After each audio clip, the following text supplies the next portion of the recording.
Madrid just won their first game of the FIFA Club World Cup against Pachuca of Mexico. Remember that some month ago they faced the same Pachuca side in the club, the well, I think it was like a similar Club World Cup format, in Club World Cup competition where all the champions of the different this thing met, different continents met. It's in Pachuca, they won Pachuca 3-0 in that game.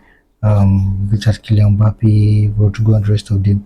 But this one, were without Kylian Mbappe and without Rodrigo, and they ended the game winning comfortably 3-1, even though they went at 7 minutes, they got a red card, which looked like it will affect the game. But nah, they didn't. Obviously, Pachuca is they are no match to Madrid, which I would say easily is the best, is the biggest club in the world, not the best right now.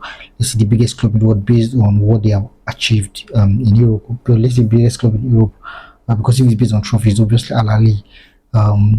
But what I was just talking about basically is these two guys, the Bellingham family.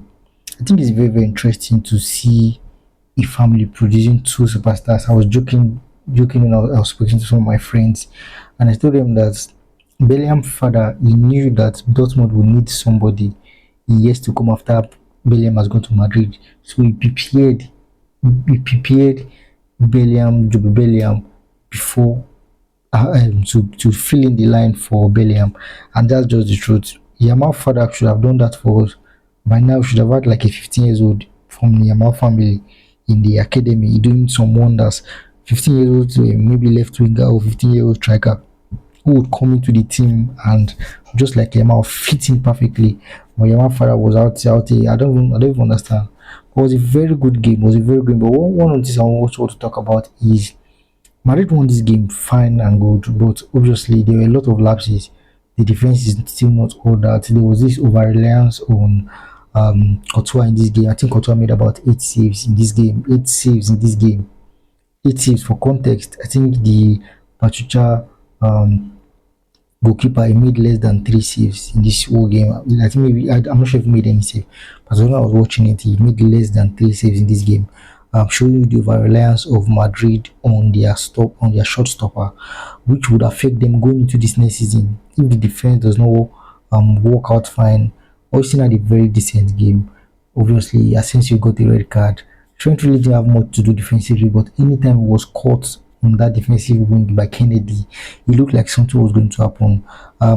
If this same Madrid side goes up against a bigger side, a big name, in the coming season, in this competition, for example, let's say they go up against a Bayern, against a Man City, I think maybe what might help them win is the heritage, the fact that they are like one of the biggest club in the world and they have that winning mentality. But aside that, if it's based on pure ability, based on what we have seen so far, um, Madrid is obviously going to lose. And the funny thing is that I think this is the first time since February that Madrid is winning a game with more than a goal. Since February, they have not won a game with more than one goal, 1-0, 2-1, and the rest of them. But this game ended it with 3-1, which is also very interesting, very interesting to see. I think maybe the last game of the season they won 2-0 or something like that.